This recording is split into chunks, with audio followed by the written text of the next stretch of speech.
and welcome to the podcast that discusses all things gaming.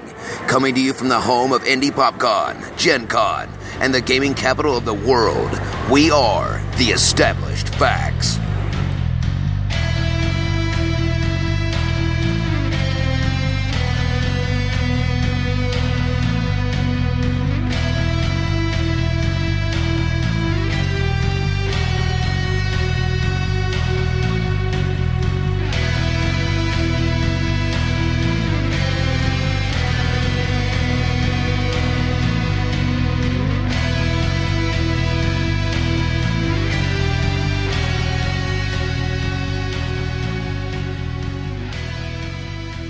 Hello, everybody, and welcome to episode 130 of the Established Facts. This is your After the Fact report from BillCon 2016. Oh, yeah. The news? Yeah, you know. Is Josh going to do weather? And I got a double shot of Josh on my right and left. All right. All right. Tell them what they won, Joshy. Well, they just won a brand new nothing. All right. Everybody's got to have just the right amount of nothing. That's right. That's what makes the world go around. And everything's better when it's free. Nothing. Yeah. Everything's better when it's free. Everything is awesome. Everything's cool when you're part of the team. Anyhow. Enough of that. So, for those of you who have never gotten a chance to listen to one of our BillCon wrap-ups, let me give you a little bit of background first. BillCon is a small... I guess you could call it a convention of sorts, a gathering of gentlemen gamers, if you will. And our friend Bill Stivers invited myself and our friend Mike Massey and Joshua Demaree over here to this event 6 years ago. And there's a little town out off of I-74 towards Cincinnati, off the Batesville exit called Osgood, Indiana. It's south of Batesville, and it's a little town out in the middle of nowhere where you get pretty much absolutely no cell reception unless apparently you're a Verizon user. Well, in Osgood, cell reception's fine. At the camp, none. Not the much. Not it's the Deadlands. And Osgood is just this little bitty quaint farming town. There's more cattle and cornfields than there are people out there. And his family previously owned, with some business partners, a large piece of land that's undeveloped, mostly trees.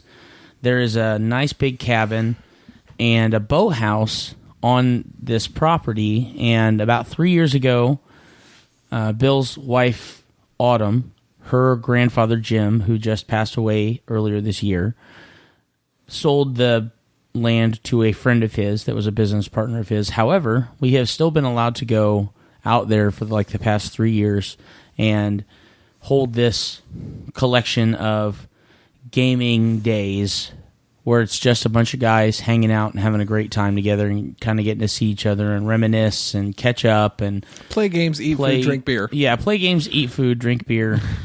And fish. And fish.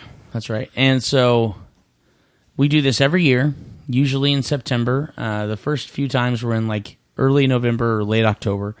But we've kind of hit a sweet spot with the late September weekends the last couple, 3 years. And I think it's probably going to try and stay in that late September. Of course, this weekend we're going to have even more gorgeous weather than we had last weekend, which is kind of funny. But yeah, we go out there for 3 to 4 days, depending on when people can get there. Some for, half a day, but they get a chance to come out, and we just played lots of board games and hang out with each other and get a chance to chill out. And this being our 6th year, we've had some experience with doing these kind of events and conventions, if you will. And we had 3 or 4 guys that came out that had never been. It was their first year. So that was really fun to be able to kind of share this with a new group of people that had never gotten a chance to do it before. And then we had a few people that weren't able to make it this year, but we had some people that were able to return this year that didn't come last year, which was really kind of cool. So we're going to kind of talk to you guys a little bit about some of the things that we enjoyed from this convention, this gathering of gentlemen gamers again, if you will. Also, kind of talk a little bit about the idea of maybe planning or running or what to expect when you go to an event like this, at least from our experience. But first, we're going to talk about some logistical things when it came to the camping. So, Joshy, how many games did we play at BillCon this year? We roughly, between the 5 of us that went, of course the 3 of us that are on the mics tonight, as well as Lance, one of our other hosts, and then Mike Massey, one of our former hosts. Did you count Alan's? And Alan, 6, that's right, I did. Well, anytime I wrote down everything that people had told to me, Okay. and I grabbed and watched them, because there were a couple games I didn't play. Sure. But we played a total of 23 games. I even played a Harry Potter, the card game when I got home with my wife. So almost 24. I don't know if anybody else did. But yeah, it was 23 games. I'm going to pull up the list here in a moment. We can kind of talk through them. But yeah, 23. And how many did we do last year? Do you remember? 26. 26. So we were only about 3 shy from last year. And I think last year may have been one of our better years as far as the quantity of games that we played. And I know last year was also the first year that we went on Thursday, which we also did again this year.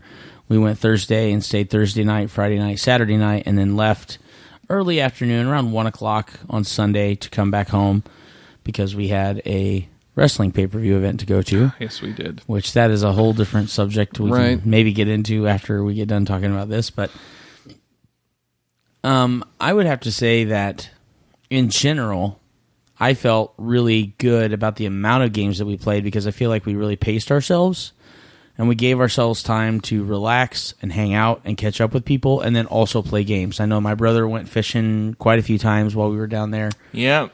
And you caught how many fish? Let's see. I caught 3 or 4 fish. Okay. 3 or 4 bass. And then you caught yourself off the dock? Yeah, caught my toe, that kind of thing. Dropped your pole in the lake. Yeah, well, it happens. It happens. I had to go fishing for it. That's right. I had to go fishing for his fishing rod, which is... I lost my rod. In the lake. Had to go get it. Which I'm surprised, honestly, that I was able to get it. Yeah. Did it sink? Or, I mean, like... Yeah, I went straight to the bottom. Nice. I had to, squirm my toes all up in the mud and stuff to grab a hold of it.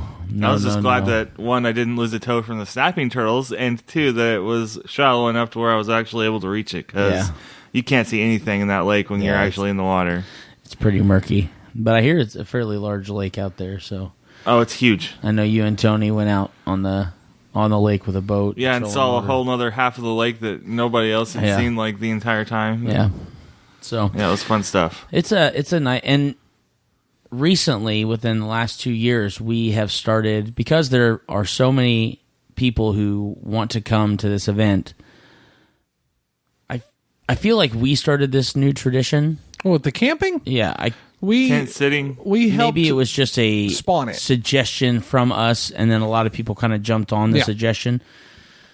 But for the first 4 years, we stayed in the cabin, and there's 8 bunk beds in the cabin. 8 bunk beds, 2 couches, 1 chair, and plenty of space down in the basement for air mattresses. Right. As long as you're not having to go through a paranoid. hornet gauntlet. Correct. Or a wasp gauntlet. Yeah. Well, I remember Kevin particularly sleeping down there with his cot for at least 2 years. Well, Josh did that last year as well, I think.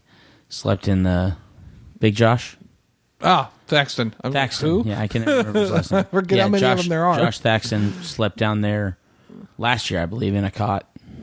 So, I mean, it's sleepable space. Absolutely. Nobody ever does it. As long as the spiders and hornets and wasps are kept at bay, you're absolutely right. Right, yeah. Which is always the struggle when we go out there. Is there's just a lot. Competing with it's Mother Nature. It's nature. You're only out there for one weekend out of 52 weeks, and obviously you've got to expect to go out there and have to deal with 30 or 40 or 50 million bugs. It's whatevs. Those mosquitoes this year were bad. Yeah, the mosquitoes were bad. There was a lot of hornets. Yeah, my brother got bad. Chewed up. I did not get it. Well, so when bad, you're sitting on the dock, that's true. Wasting time. That's true. Good Lord. So Anywho. we decided to 2 years ago start camping, if you will, quote unquote camping. Camping as gamers do. We have several tents, and we set up both. I think we had 3 tents last year. We had two this year. 3 tents this year, counting Alan's. Because Alan set his tent up. We had 3 tents for our crew of 6.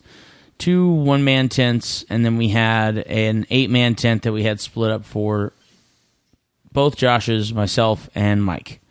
Mike and my brother slept on a cot. Josh slept on an air mattress, and I slept on the really comfy ground. Yeah, it was which was not very comfortable. Not at all. At all. My ribs legitimately still hurt. I believe it. He slept with the rocks. I did. Do you smell what the rock is sleeping? Wait, I don't. what? No. No. It doesn't What just work. happened? No. Is that weird? Yeah, little weird. Little. Anyway. That's like the stalker version of that statement. Especially not only what you said, but how you said it. Do you smell what the rock is sleeping? I smell a lawsuit. Yay. Or a restraining order. That's what I smell.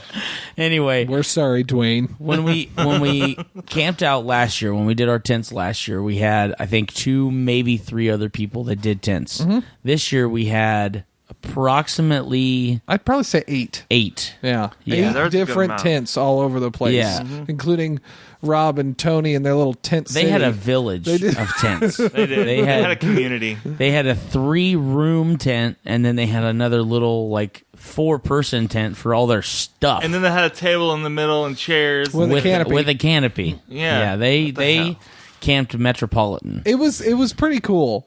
I'll give them that. Walmart sells this Ozark Trail instant 3-room tent. Rob got a hold of, normally sells for $279, and apparently this 3-room 12-person tent they got up in 10 minutes, and it almost took them an hour to do the 4-person Coleman. Yeah, which doesn't make any sense because that's like 2 poles, maybe 3. Yeah, that's right. Oh well. And then Bill had a tent, and Emmanuel had a tent. I think Todd had a tent. Yeah. I want to say Thaxton had a tent. Thaxton had a tent. Yeah. Steve had his camper like he always does. Which Kevin had camper access to. Best thing in the whole, best surprise of the weekend was Kevin walking in with his own BillCon badge that said camper access. Yeah, right. I giggled so much. Yeah. And then everybody else either slept. Well, I think everybody else slept in the cabin. Pretty much. Well, well, when I went into the cabin, it was on it was when Dal got there, so it was Saturday or Friday night? There were still bunks. And there was a whole room of bunks still. Yeah. So that's how many people were actually out camping. Yeah.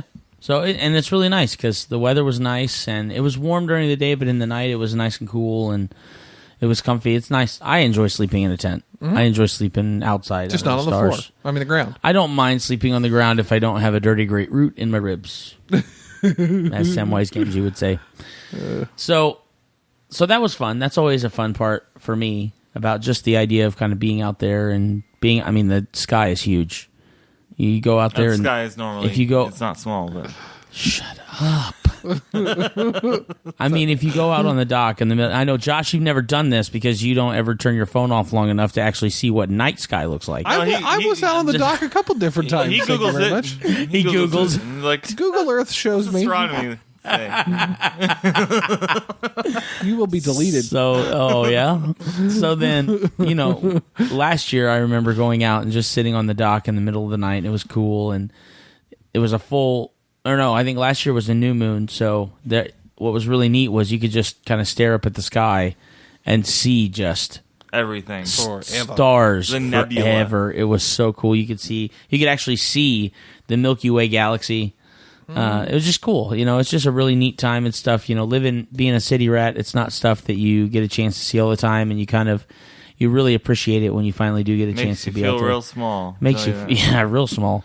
So, just neat stuff like that. And then that's just kind of the environment of what we're gaming in. We're all camping out light and bringing our coolers full of food and drink and hanging out. And I think there was probably, if I had to guess, by Saturday there were 31. Yeah, and game wise, I'm pretty sure there was probably close to 60 different games. Yeah, I'd say that's probably the low. If not 100, I would say that's probably the low end. Because I think you and I alone brought about 30. Yeah, I would agree with that. Yeah, and that doesn't count Todd or Kevin or Bill or mini Billy game stores they bring. Yeah, those guys. Crazy, crazy people. And what's cool is you don't see a lot of copies. No. You see maybe one, sometimes two of the same game, but it's like there's tons and tons of unique titles for you to just walk in and set up and sit down and start playing. So I'm going to find, now that we're 15 minutes into the episode, I'm going to put out the sad disclaimer that this is not an open to the public type convention, but that being said, it is something that you could very easily do yourselves. Oh, yeah. I think that's kind of where Don wanted to go with part of this episode as well. I find a place that you could do something like this, because you'll be surprised at the level of friendship and relationship building that can come from a weekend of playing board games. Yeah, absolutely. If you know people who have a large piece of property, or it doesn't even have to be large, I mean, just a nice sized backyard, if they're willing to host you in their backyard or something along those lines, go to a nice park. Here in Indiana, we got a lot of really cool state parks and stuff that are wooded. Go out during a weekend with some gaming friends and take some board games with you, or take some. I know we've had really fun opportunities while camping to play Dungeons and Dragons and stuff like that out in the middle of a campsite, and then get yelled at by police officers. I remember that, which was really stupid, but that was weird. That's a totally different story for a whole nother time. So, one thing that we like to focus on when we get done with conventions in general is what our likes and dislikes are for the weekend. And our buddy Bill got on and posted kind of a questionnaire of how we felt about the weekend. And so we're going to kind of go through the same or similar spiel that we normally do for Gen Con and Indie PopCon, talk about the things that we liked the most and things that we liked the least, and games that we played and what we're looking forward to, maybe even games that we didn't get to play but, are hoping that we are going to be able to play again by next year sometime or something like that. So Josh and Josh in the morning, I guess in the evening at this point, what would you say you love the most about BillCon? We'll go ahead and start with Prime on this one. What did you love the most about BillCon this year? The location. Okay. Honestly, I like it. It's like what you said earlier. I like that you can get out of the city and just kind of forget the stresses of your everyday life and just worry about, being in the moment, that kind of thing, So, because you literally have no communication with anyone outside of the people that are in BillCon because of the terrible phone reception. So, it's frustrating, but yeah, it's kind of nice too when you have that disconnect. And I know we went to town probably 6 or 8 times during the weekend just to be able to call our wives and stuff like that and say hey and good night and stuff like that. So, Joshy, what would you say your favorite part of BillCon this year was? So I've filled out the questionnaire so I can at least kind of help me out. I did. Okay, You're a cheater. A little bit, but I posted on the page, BillCon is a great opportunity for bonding with other gamers, and especially the guys who are overall good people. I really love trying new games and re-meeting people that I may or may not have seen in the last year, summed up simply as good times, good food, and good games. The premise of being around a group of guys, and especially, with some of our religious and personal beliefs, the importance of having a group of men that are strong, community-driven, and just wanting to kind of show each other that you can be good people and always nice and accepting and welcoming to others. Right, regardless of where you stand on anything. Right. Is really, really nice to be able to do that. I won't disagree that the location is great, but I'll mention later the cell coverage thing is I dislike it not being there for a different reason, but that's for a later conversation. Right. I am extremely appreciative of the time to be able to go and meet up. Like Tim and Ronson. Tim gives us the opportunity to go play every Tuesday if we want to at his house. It just doesn't necessarily happen. Yeah. Ronson, I don't even know when the last time. Oh, yes, I do. BillCon 2016 or 2015, whatever. It is 16. I should probably put that in the title of the show. Anyways. Well, there is that. Billy Tillman, I think I may have seen him at Gen Con. We saw him at Gen Con. Bill Stivers, we see about once a quarter. Yeah. Maybe. It's those guys, being able to play games with those guys, even being able to sit down and play games with the guys I see all the time. Yeah. Where we're just getting to focus on playing the game. Right. Without all the worries of the world. Good food. Good times. Good games. That's what I like the most. Cool. I would have to say that probably what I like the most about BillCon is, in general, the populace of guys that come. Every year there's a couple different people that are brand new to coming out there and hanging out with us. But I was talking to Bill during the convention, and what he happened to mention, what he happened to say, I feel like is 100% true to what we do when we go out there to Osgood every year. Every one of those guys is a good guy. Every one of them. And if they weren't good guys, Bill he wouldn't invite them. And I think that there are people that have been invited from groups outside of Bill, such as ourselves, that recognize that the people who go to BillCon affect the positive and negative forces of what BillCon is. And what we want is we want to go out there and we want to have a really good time with really good people. And we're not going to invite people that we don't feel like are good people, that we're going to have a bad time with. So I would have to say that I feel like the populace of BillCon really hits a home run as far as the character of the guys that are there to play games. And of course, like anything competitive, there are definitely times when you have a little bit of misunderstanding, if it's rules or if it's game strategy or for whatever reason, just general personalities. So there can be sometimes a little bit of hazing or a little bit of raised tones, but for the most part, that stuff gets resolved really, really quickly, and there's never a grudge that's held. I was in the middle of playing a game, and a couple of the guys that I was playing a game with, they kind of got into it because they were disagreeing with each other on the diplomatic strategy that one was trying to use to not be targeted by everybody else at the table, and he was kind of pushing the spotlight onto another player, and that player didn't appreciate it, and they kind of got into it a little bit, but really, I mean, those two guys are really good friends in general. Mm-hmm. And I think the environment and the other players at the table, they were like, hang on, stop for a minute, just let everybody just calm down. It's getting a little too hot. Everybody just take a breath, and then let's keep playing. And I mean, literally, that's all it took. That's kind of what you would expect for competitive games in general, though. Yeah, so, yeah. I mean, you're going to get a little bit butthurt, I guess. You're gonna get it's gonna get heated. You're gonna have some differences of opinion, and that's fine. And I think that it shows the kind of character that the guys that come to the event down in Osgood, that come to BillCon, not just that they kind of got into it. I mean, that's gonna happen, like you said, that's gonna happen. But the fact that they were able to identify that was an issue and immediately stop and immediately take 5 seconds to recalibrate themselves, and then that was literally it. There wasn't another issue the rest of the weekend that I know of, and it wasn't even that big of an issue when it happened in our game. It didn't affect the result of the game or anything. As a matter of fact, the two guys who were bickering a little bit because of not wanting to be targeted, they lost just like myself and the guy who was sitting next to me. So it was really funny. Like, the four of us all lost the game anyway, so the guy that wasn't even talking during the game ended up beating us all, which is usually how that works. Yeah.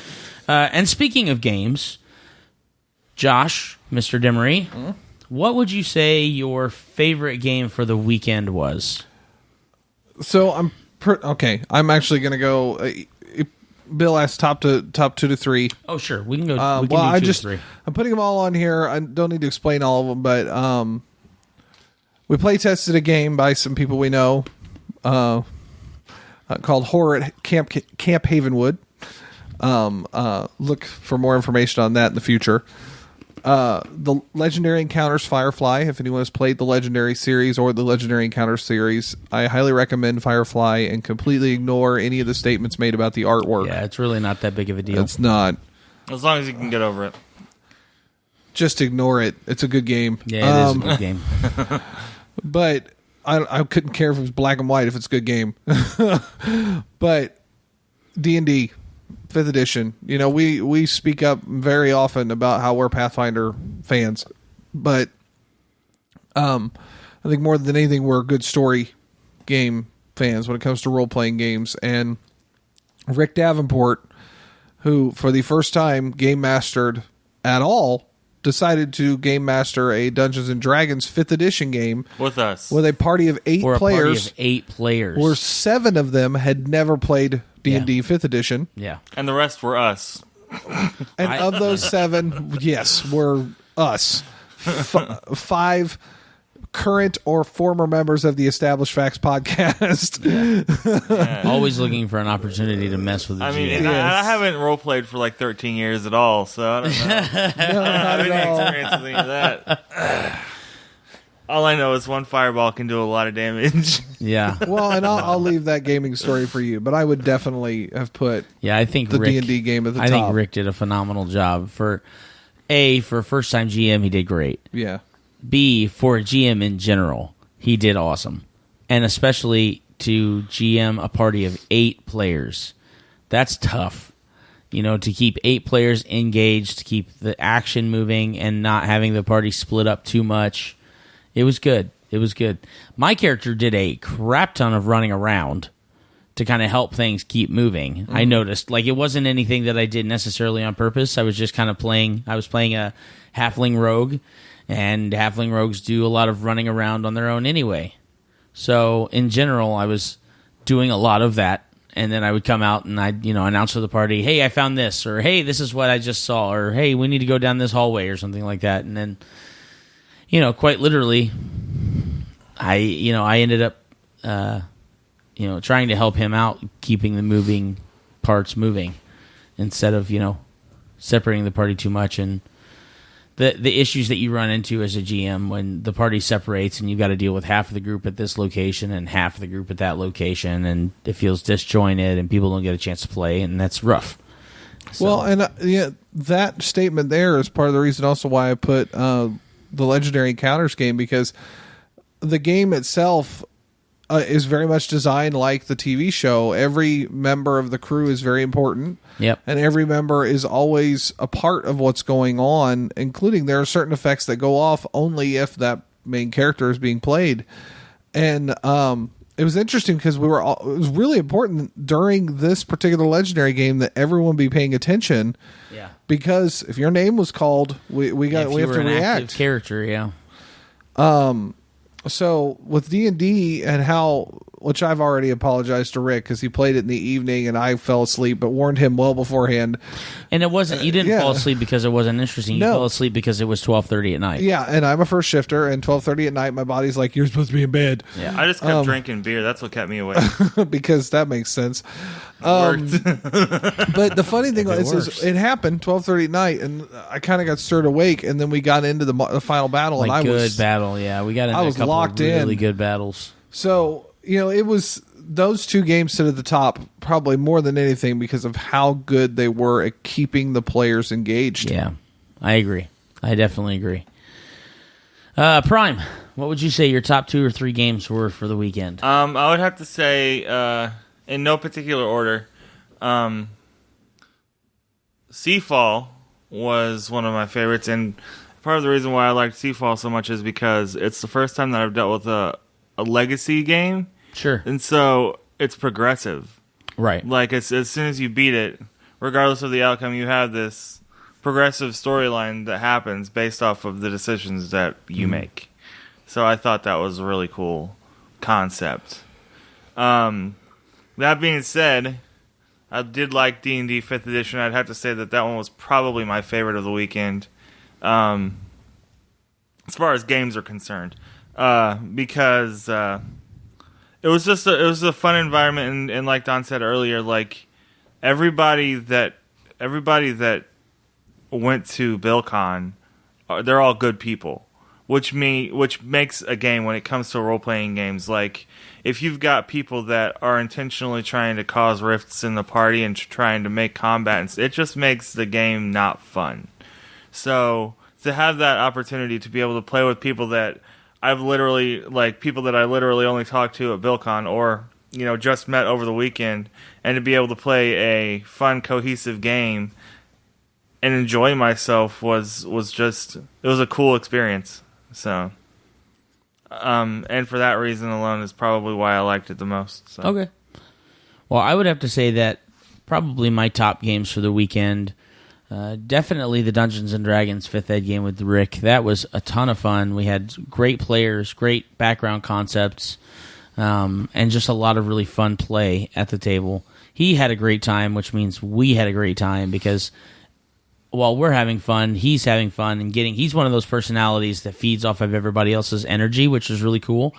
Because then the more excited we would get or the more silly we would get, he would get just as silly or even sillier. And it just kind of built and fed off of one another probably for a good 4 hours. And then we had the last 2 hours that really fed off the drive of the, kind of big epic combats at the end of the game to really kind of, seal it shut and everything. But I had a great time with the D&D game.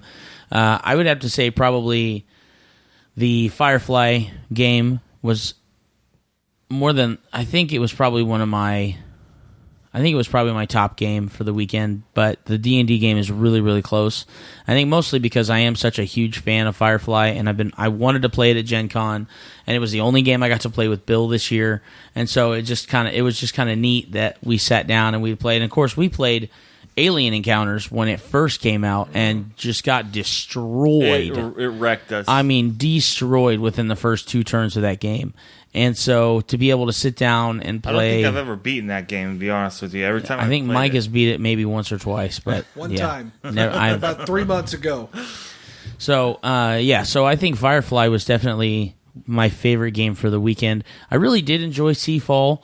That was a cool game, and the legacy idea is really neat. I also enjoyed the werewolf game that we ended up playing on Friday night, I believe it was. I hosted and moderated an Are You a Werewolf village of about 13, which was fun because I had 5 people that were brand new to the game, and they had a great time. And so that's always fun. We try and roll that out at least once every BillCon, and then so we did get a chance to do that, which was really, really cool. So, Joshy, what would you say your least favorite game for the weekend was? For me, I'm probably going to have to say Seafall. I know that it was a hit, particularly for Lance and Josh. Lance just loved the fact that he could write his name and everything and name certain items, which I do think is cool. Don't get me wrong. That's a cool thing about a legacy game is being able to name the dudes and the islands and stuff like that. It's neat. And that's new. But for me, it was really mentally draining. Yeah, no, I agree. And we got done with that game and I was beat. And I didn't catch on.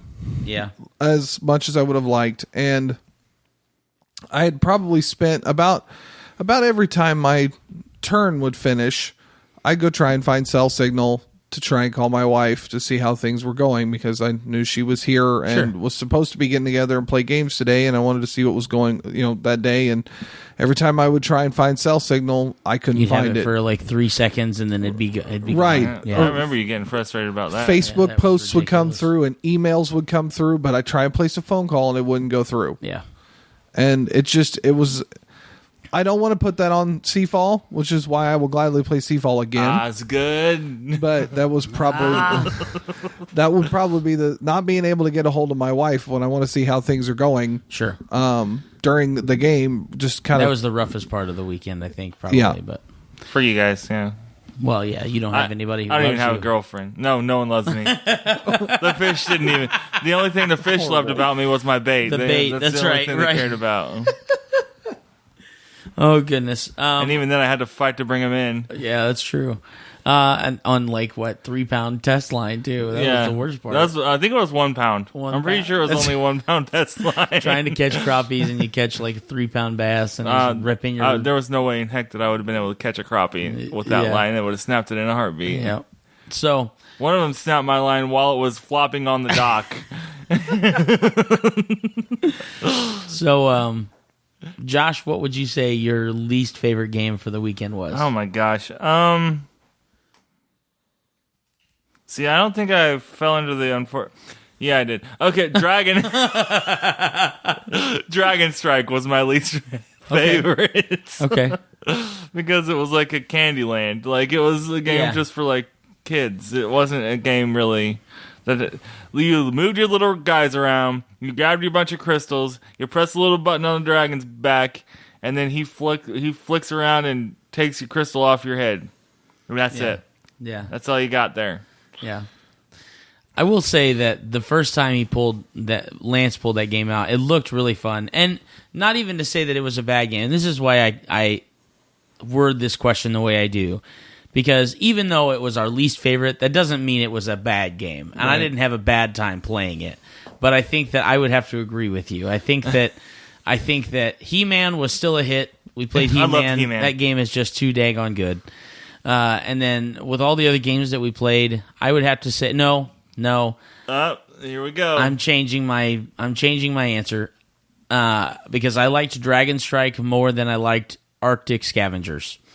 I never played it, so I didn't. That game, I love card games, and there are certain card games that just hit home for me and I'm really good at. I am not very good at modular style deck builders where you have multiple different decks, like Xenoshift, where you can buy these guys, or you can buy these guys. Which ones are you going to buy? So Arctic Scavengers is a deck-building game similar to that, where you have decks of different people that you can buy for your deck to build it up, and they have different powers and things like that. And then you get points for the amount of people in your village deck, and then you get bonus points for if you build structures, if you have the most medicine, if you have the most people in your village, because the idea is you're on the Arctic and you have these people that are there with you, and you're trying to it's kind of post-apocalyptic. You're trying to gather as many people into your little village as you can. I was not good at it. I was not good at it at all. And Rob and Tony and Josh Thaxton played it with me, as well as Rob and Tony's friend Rusty from Tennessee. He came up. He was here. He was at BillCon 2 years ago, and I enjoy playing games with Rusty because he's super silly, laid back, and he walks around with a bottle of scotch. So, there's lots of reasons to like Rusty. Even though that was some harsh scotch. Boy, it was punch you in the mouth. Mm-hmm. It was good, though. I wasn't expecting it when I first tried it. Was good. I'm not going to lie. Anyway, so I would have to say Arctic Scavengers was probably my least favorite. Dragon Strike was fun at first, but once the novelty kind of wore off, it was a little rough. But you know what? Hands down, a million times better than Teenage Mutant Ninja Turtles was last year, because TMNT last year was just really bad.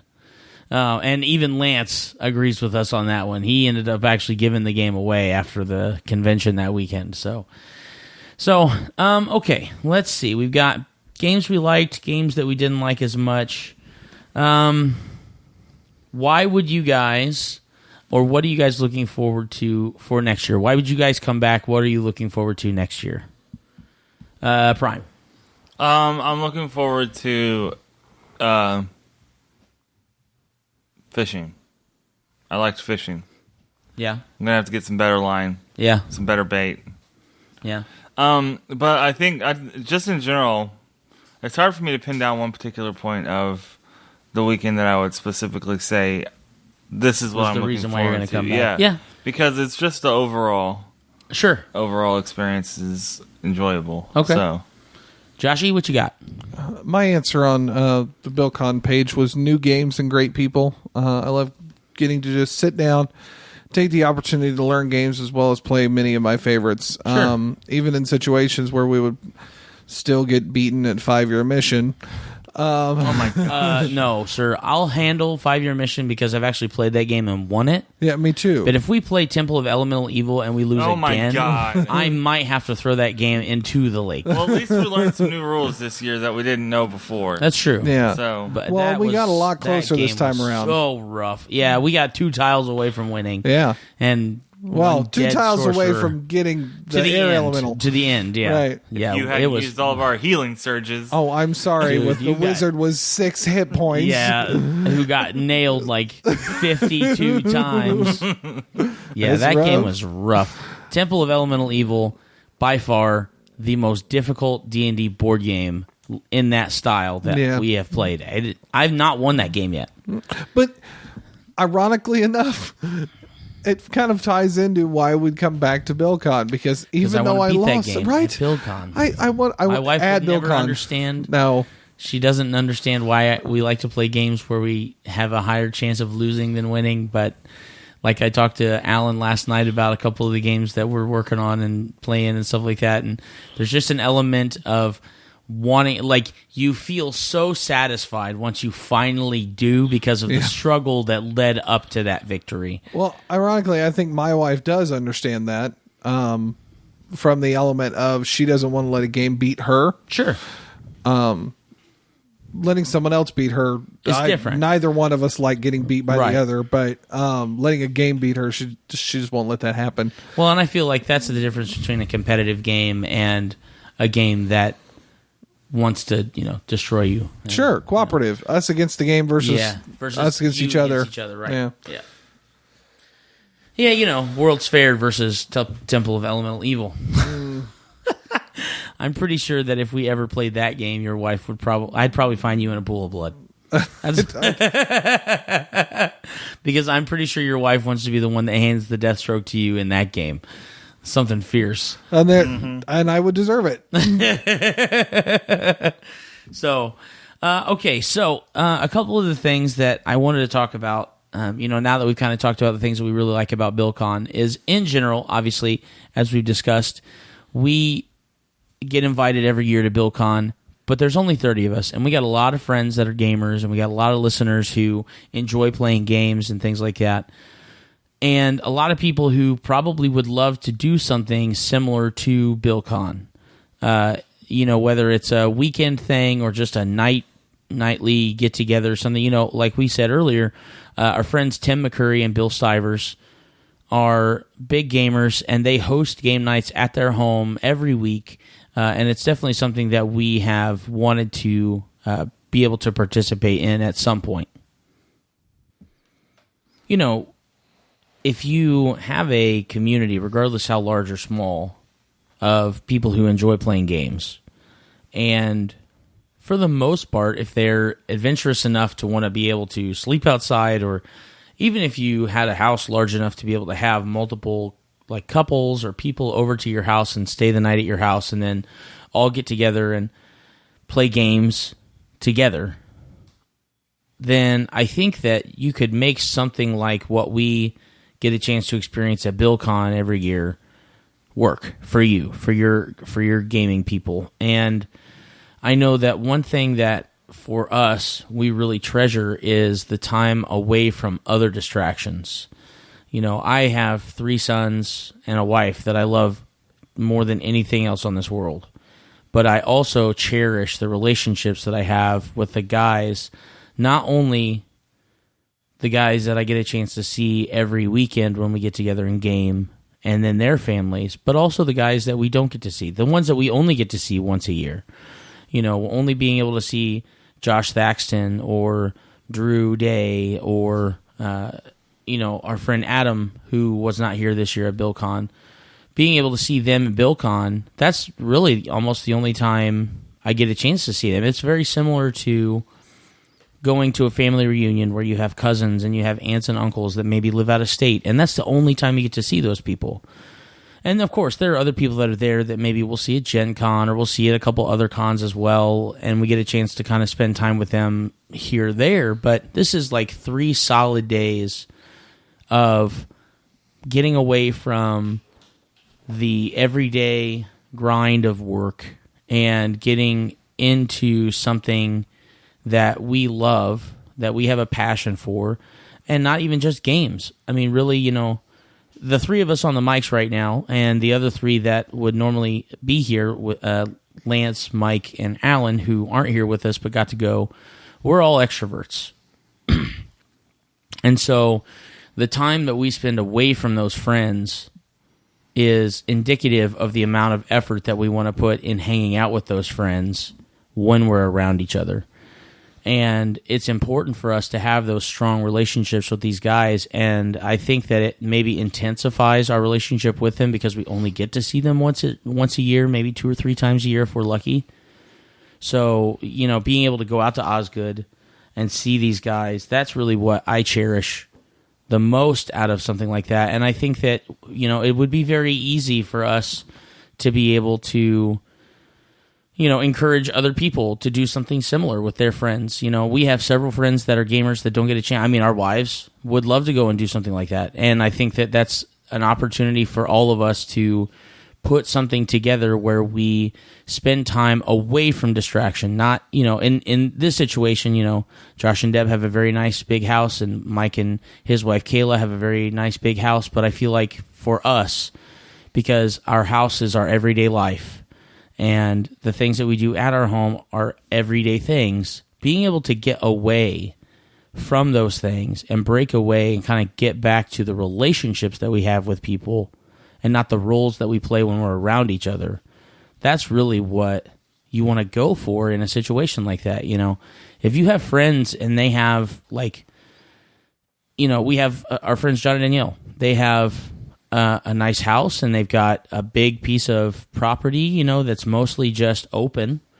You could have 8 tents set up in the backyard, you know what I mean? And everybody get together every morning and play games all day and stuff like that. That's a simple fix to do something like this, where you wouldn't have to drive an hour and a half, and you wouldn't have to spend, lots of money on camping gear or food or something like that. And you'd be relatively close to a store if you did something like that and just camped out in somebody's backyard.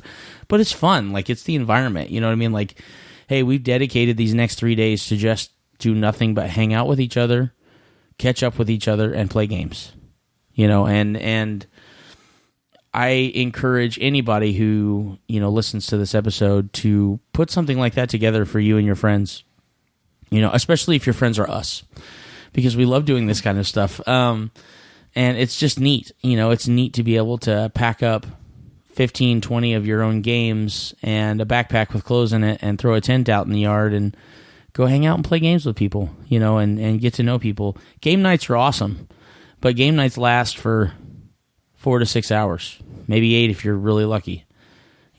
Something like this lasts all weekend, and the memories that you get from those things last the rest of your life. It's neat stuff. It's breaking away from the standard box and getting into a relationship with people that you want to be around and want to be with. And I think that stuff like this allows for that kind of growth in your relationship. Let's see. What other questions does Bill have on here? No, I don't know. I think the rest of these are kind of... I'll definitely get on the Bill's site and put some of this stuff on here, because he's got other questions like, what could we add? What could we do differently for next year and stuff? And obviously, unfortunately, if you guys haven't gone to BillCon, it's not really... there's not really a whole lot of use for that. But I will say that I would love to hear, or I'd love to see some suggestions from some of our listeners and stuff about some of the things that they would love to see in a situation like that. Or heck, you know what? Maybe this is an opportunity for us at the Established Facts to organize an event like this for a bunch of our friends. If any of you have some, maybe your family has a cabin out in the woods that's fairly large, or maybe you've got a decent amount of property and you want to set something up for the springtime and you want to do big family stuff. We can, do yard games, or we could do big family games, or, we can have areas where the kids can play and stuff like that. Let's make that happen. Let's definitely do something. I encourage you to send a note our way, and let's do something like that. Let's get the ball rolling, because we've got lots of friends that we want to build relationships with. But in general, it can be tough doing stuff like that. I think that it's definitely important to, and I think this is kind of where I'm in general going with the idea of the experience that we have at BillCon. It's important to remember what is important. Going to work every day is important because It allows you to pay your bills, keep a roof over your family's head, stock the refrigerator, put clothes on their backs. But really what's important is your family. And I think I tell my wife all the time that what I love about BillCon is I'm away long enough from work to be refreshed, but I'm not away too long from my family to feel like I've left them forever, And I'm away long enough from my family to start missing them. And so by the time we get done hanging out on Sunday, I get a chance to see my family and, really remember why they're around me and kind of appreciate them more, because if I didn't have them, it would be a struggle for me. And I think we can all kind of, maybe not my brother. He doesn't care about anybody, but no, I care about myself. Yeah, pretty much. And I'll always be here for me. So that's right. Well, you'll never not have a support system if you're always there for yourself. It's true. So, one thing that I do want to talk about, we always look forward to Gen Con and BillCon and Indie PopCon and things like that.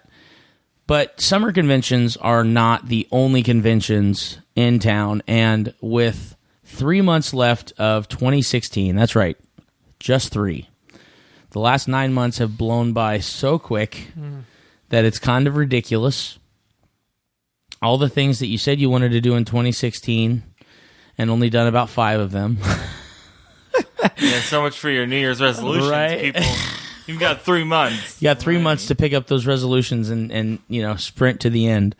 But one thing we don't want you to miss out on are some of the events that are going around in the community, especially here in Indianapolis and kind of the surrounding suburb cities and stuff. So there are lots of really fun things going on. I'm going to go ahead and name a few. So go ahead and take notes. I'm also going to leave the website tag on here, so we'll put them in the show notes so you can check them out and stuff. And I even made notes for you, Joshy, so you can find them and just slap them on there. So in October, there are 2 different events that I definitely want to encourage you to go to. KokomoCon is October the 15th. It's a one-day convention in Kokomo. It's at the Kokomo Event and Conference Center. And I did not see, I only just glanced at their website. Their website is KokomoCon.com. If you don't know how to spell Kokomo, it's KokomoCon.com. And you can find their show date and times in which the exhibit hall is going to be open, prices and exhibitors and things like that. So definitely check that out, especially if you're in the Kokomo area. If you don't know where Kokomo is, you're obviously not in the Kokomo area. Just go north on US 31 through Indianapolis and keep going until you get there. The Midwest, Midwest Toy Fest. What? Just drive until you get there. Drive until you stop driving, and then you're there. If you drive too far, you'll be in Michigan. It's no big deal. If you drive too far, you won't be there. That's right, which means you need to turn around and you need to get there quickly. Yeah, get there. The Midwest Toy Fest and Starbase Indy are both in November. They're both at the Wyndham, which is over by the airport. And if you don't know where that is, just drive until you get there. Drive until you get there. Just drive until you get there. The Wyndham West? Don't keep going. Because you pass the airport, you went too far. If you pass the airport, you'll be in Plainfield. Turn around, run as fast as you can, and get there. Just drive until you get there. Yes, that's right. Drive and run. And run. It's a talent. Oh. I'm pretty sure it's pretty easy though. That's true because you're driving and running at the same time. Yes, that's true. Mm-hmm. Anyhow, the Midwest Toy Fest is November 5th and 6th. You can get on MidwestToyFest.com to find out all the prices and everything like that. I believe we're talking about the possibility of being there. We don't know yet for sure, but that may be a very big possibility. And so, therefore, you must go and you must come and see us and you must say hi and you must reference this episode. And if you pass us, then we'll just wave at you and then you can turn around and be there. Yeah. So just be there. Just be there. Just be there. And then Starbase Indy is November 25th, 26th, and 27th. Now, some of you may be wondering, wow, why do those dates sound so familiar? Well, it just so happens that Starbase Indy is the same weekend after Thanksgiving.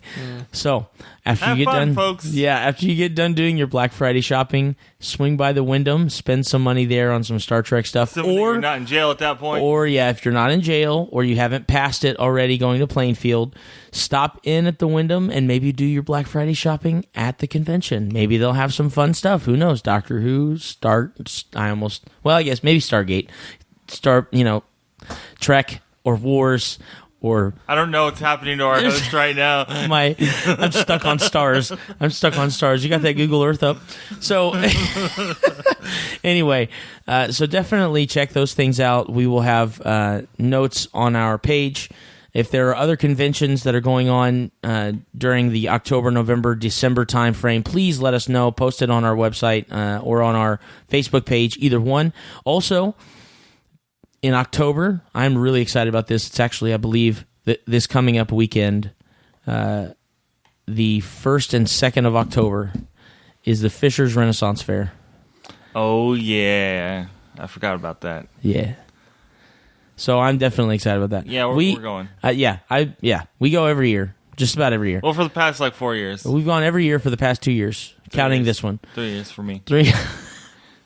So really, we've been once. Anyway, last year we were watching the Jousting. Oh my gosh, that was such a great... And literally the last pass that the Knights took against each other... What's the last pass that they took against each other? They both horsed each other. It was a double horsing. Yeah. Which means they both... Don't look at me like that. I'm going to explain it, Joshua. It means they both were... You peasant. You don't know anything about peasant. Joust. Never gone to a joust. What is your problem, you swine? Go ahead and say it. What are you going to say? Okay, there you go. Wow, so that was weird. They were riding towards each other on their horse with a lance, and literally not a lance Hanselman, not a lance, a stick, a boy on a horse stick. Holding a stick. Which actually one of them was a lady, and she won the joust, but they both hit each other. She won, but she still lost. I don't even care. Anyway, they hit each other so hard with their lances that they literally both came out of their saddles and landed on the ground. And the horses were fine. And the horses just kept running.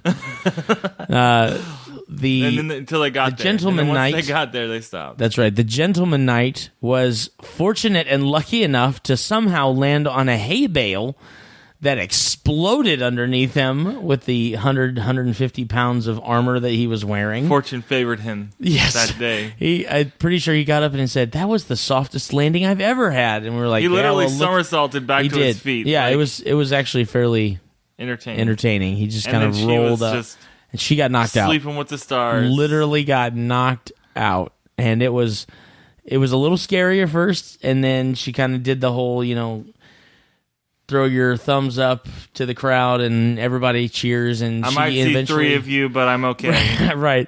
She ended up the crowd just got so much larger. She stood up and she walked back to the lists and ended up winning the joust for the evening, and that was a lot of fun. So we will be there. At least a few of us are going to go October 1st and 2nd in Noblesville. You can get on the Fisher's Renn Faire. I believe it is fishersrennfair.com. And check that out. Check out the dates and the cost. And definitely try and go, because it's a good time. And it's something that's non-game related that I really enjoy doing. I'm a huge history buff, and doing fun stuff like that really, is a good time. So, all right. So, I don't know what are we at? What are we at? Just under an hour. 40. Okay. Right on time. Cool. Awesome. Well, I want to go around real quick and ask you guys for one suggestion of a board game that we haven't discussed. Maybe you saw it, or maybe you actually got a chance to play it, but we haven't talked about it. A suggestion of a game for the listeners that they will be able to go out and check the game out and play it. Starting with Mr. Demaree. I'm going to go with... a couple really tough ones on that one. Definitely check out the Harry Potter Battle for Hogwarts card game that's slowly getting out into game stores. Circulation, yeah. It was at Gen Con this last year, and as a matter of fact, my wife is currently in the kitchen playing it herself. She likes it so much, she's playing all 4 characters.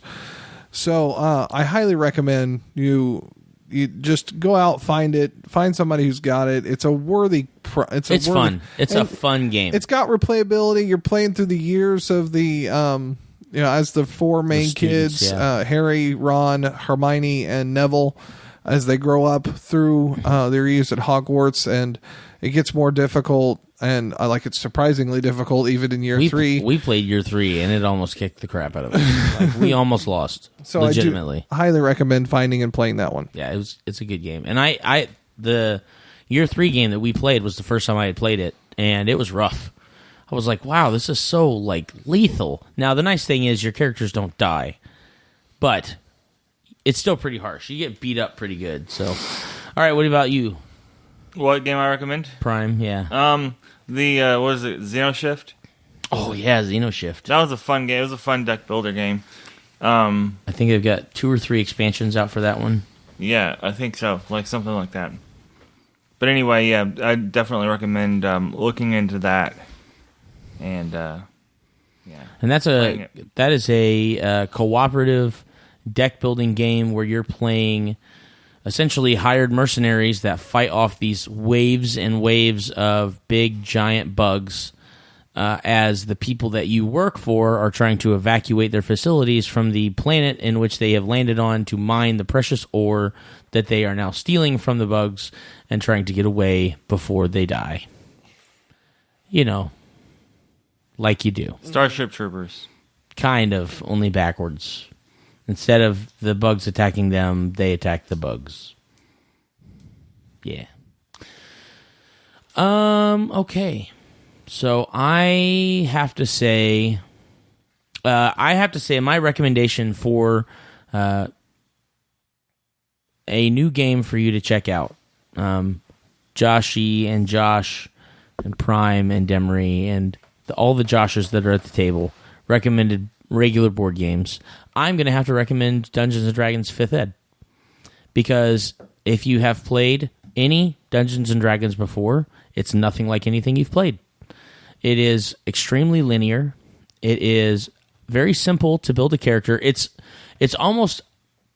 As long as you're not using Hero Lab. Yeah, if you're not using... Yeah. They're trying to work on the Hero Lab thing. It's brand new on Hero Lab. It's a little rough. It will work, especially if you're only playing a one-shot con character. It will work. But I recommend, especially because I normally recommend this kind of thing for a brand new role-playing system, write the character up by hand because it allows you to do the research that you need in order to understand how to resolve certain things.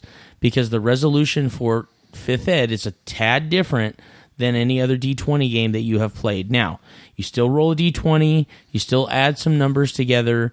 It's not extremely hard. It's actually extremely simple compared to the other games, almost to the point, and I told Josh this when I was building the character, almost to the point where you're confused about how simple it really is. Because you're waiting for another rule, or you're just used to, if you're used to the big, crunchy role-playing games, this is very opposite that. The creation rules are very simple. They're very universal between characters. What I love about it is I played a halfling that used daggers and used short swords, and they did dagger and short sword damage. That was awesome. The fact that I did not have to worry about, I'm using a small weapon versus using a medium weapon. No, this is hey, a short sword is a short sword. Whether you're a little guy or a big guy, they're still going to do the same amount of damage. I think that's great. I really like that. Instead of having separate base attack bonuses and saves and things like that, you've got one score that you add to a D20 and you add a modifier.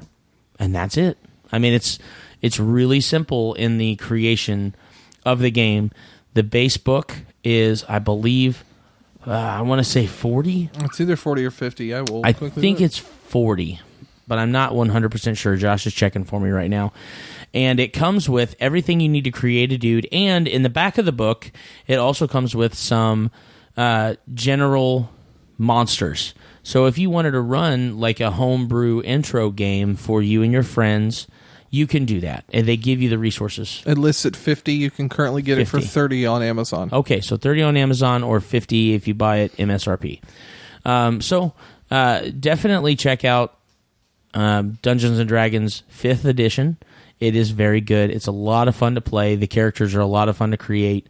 If you're looking for a rogue, I recommend the Halfling Lightfoot race for your rogue because they have lots and lots of really fun benefits. But I'm not going to go into that right now. So, on our last episode of The Established Facts, episode 129, let me flip my little page over. It's sticking to your table. We established that I can't get the paper off of the table. We established that due to evidence gathered in this episode, it has been concluded that Josh is a Cyberman, which is a little weird because I have 2 of them on my show right now. You will be upgraded. Well, that's enlightening. Better than deleted. That's true. That's true. Absolutely. And on our new episode 130, I don't know what I was trying to say there. Don't look at me like that. I was confused for a second there.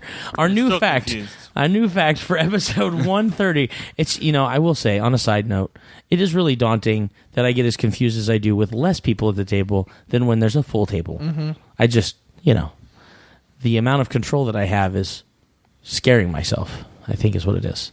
Anyway, episode 130, the new fact is just be there. I like it. Yeah. That's good. Just be there. Just be there. Just be there. Yeah. All right. Seems simple. We love you guys, and we will check you later. Bye. Bye. Please visit us at www.theestablishedfacts.com and our Facebook page, facebook.com/theestablishedfacts. If you would like to support us by buying some merchandise, visit cafepress.com/castingrobot. Bonus.